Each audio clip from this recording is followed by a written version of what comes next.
Hello, this is Dr. Darnise, and welcome into another installment of Dr. Darnise's House of Religion, Magic, and Conjure.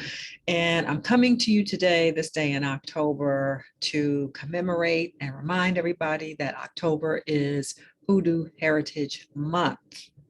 Now, you know, I'm all about my hoodoo. So I wanted to make sure I got on here before the month was out.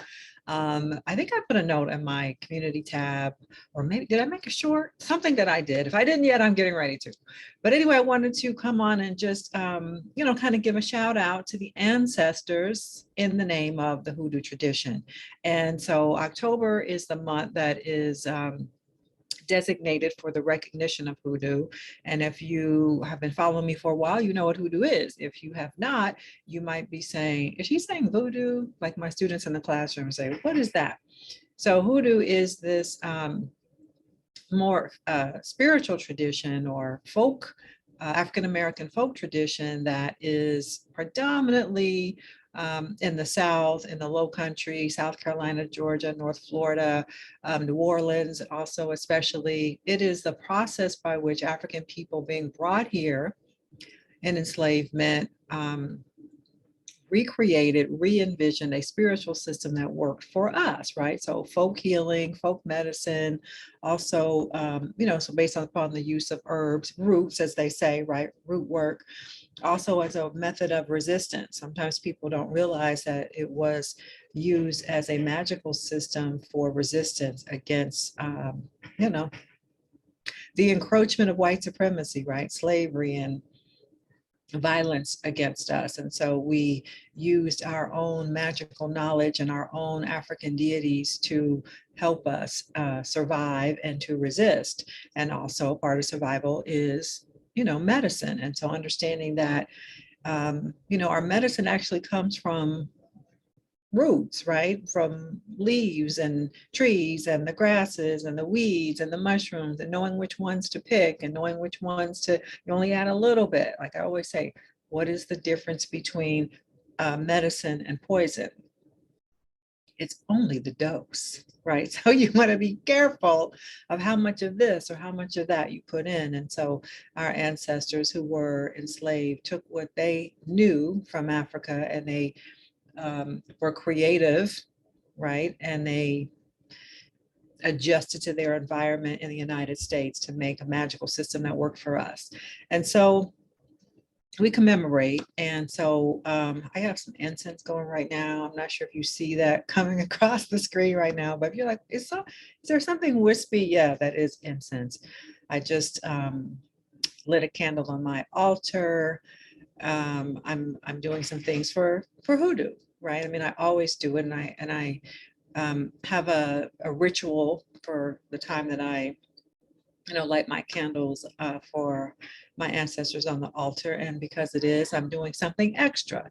And so I'm inviting you also to do something extra in the commemoration of hoodoo and just the general veneration of your own ancestors, because you are because they were. We are literally their DNA, right? In a contemporary sense of the word. And I also wanted to, I have these books here because I just wanted to mention, like I said, hoodoo is mostly African-American, Southern, right? Southern United States. And so I have these two books I have not read yet, so I'm not even gonna pretend I have. But here is one, A Secret History of Memphis Hoodoo, Root Workers, Conjurers, and Spirituals. I just have not gotten to it, Stories of root workers and hoodoo in the Mid-South. So let me see if I can even tell what they mean by the Mid-South exactly. This is Jackson, Mississippi for one place. Yeah, along the Mississippi Delta. So I guess that's what they mean by Mid-South. So these are a couple books that maybe you want to get. You'll be ahead of me in terms of reading them. I just got them on Amazon. But again, you can do your own hoodoo research. I did want to come on and remind people, I always say this in October, that now is the time for you to more easily find your black candles and your orange candles. And, of course, I talk about candle magic, and the, part of why that is effective is the color correspondence. What exactly are you trying to do? And then you find candles of that color to help you do that. And so during Halloween season, because of the way Halloween is celebrated, with the colors orange and black in particular, you can more easily find orange candles and black candles. Now, I just took this out of a package, and I normally, you can get these. If you don't have a, spiritual store in your area, you can order that from Amazon or wherever. So it's pretty easy to get if you're going to order, or if you have a botanical store in your area. But some people don't have that. They don't. And so to avoid having to pay shipping on things, now is a time where you can actually find orange and black candles in your 99-cent store, your dollar store, your drugstore. I'm surprised at the things that I'm starting to find, even just in CVS, y'all. And especially now that it's Halloween, people, of course, have more of this stuff.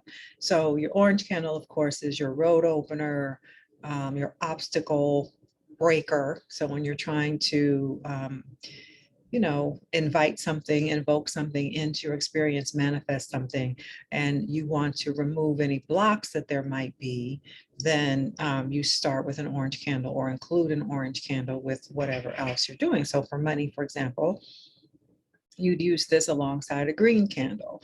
If you're doing something for love, and you'd use this alongside your red candle. So you just want to use it to remove the blocks. It's a road opener.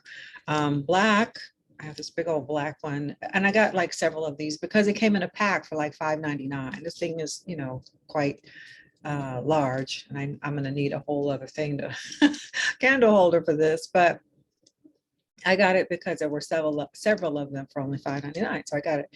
And so it's good for protection. Black is good for protection. It's also good for grounding. It's good for warding off, entities that you do not want in your space.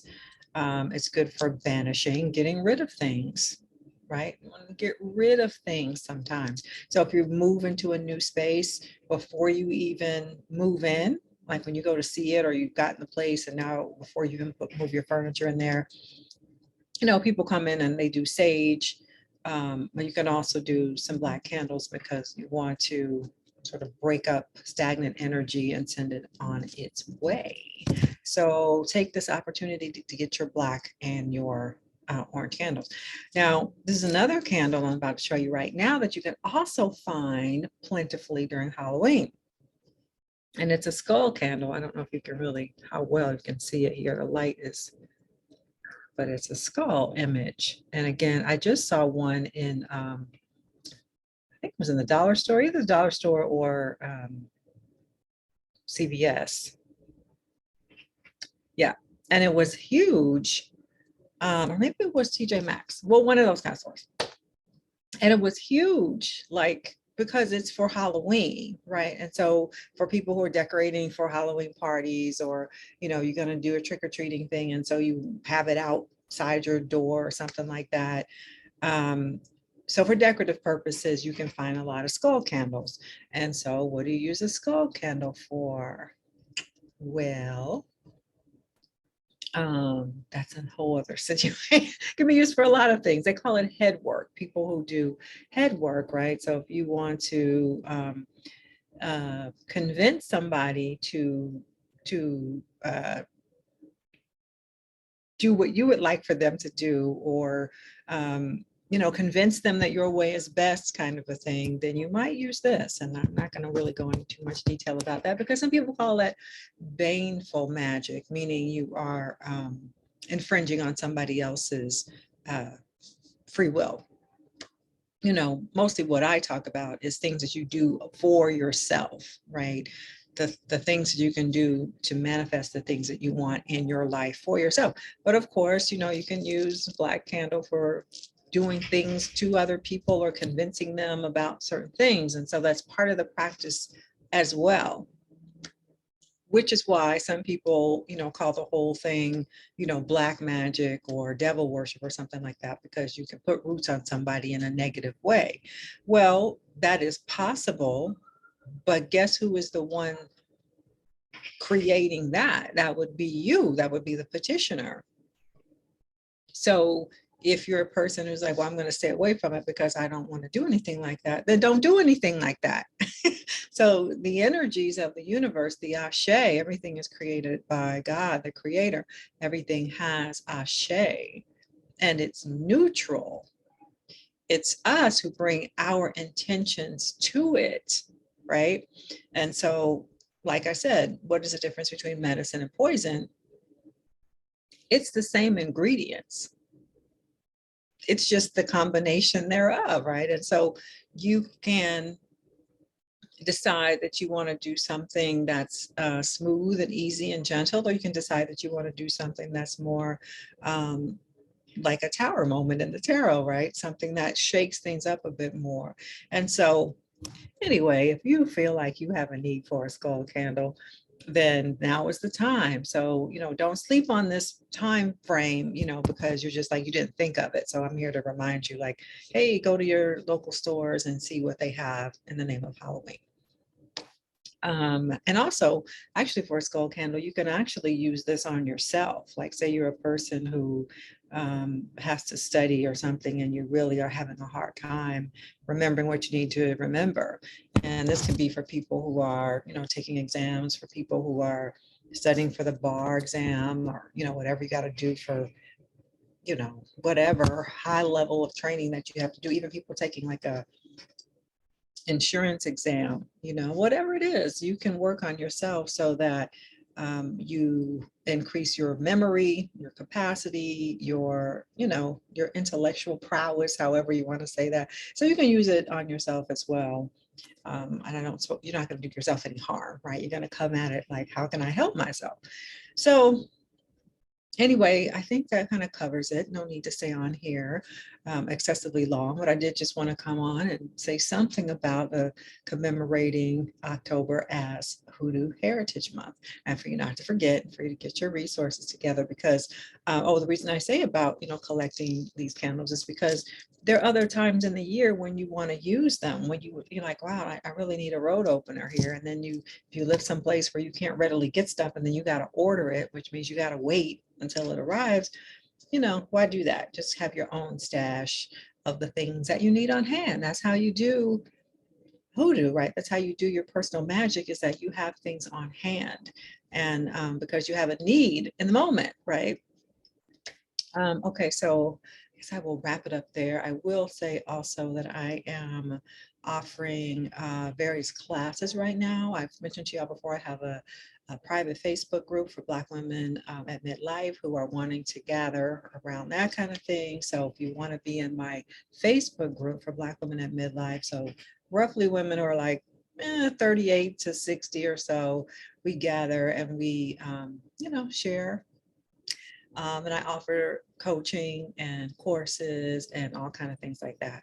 I'm going to put in the description box here the link to my course on African and African American religions. I have a recorded online course, and y'all can just go and get that, because it's a series of audio teachings that I did in real time with my classes. So you can get that now, and it's kind of relevant to what we're talking about here in terms of it being hoodoo season, because it is a lot about African and African American religions.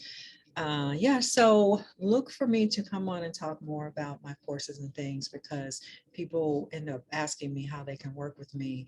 And I do have coaching available, but that time gets taken up pretty quickly because I only have so much time for coaching. But courses I can do, one to many. I can do group coaching. Maybe there's a course I've already done and it's sitting, over there on Teachable, and you can just access it and go at your own pace on that. So that's it. That's all for now. And all for now. Bye-bye.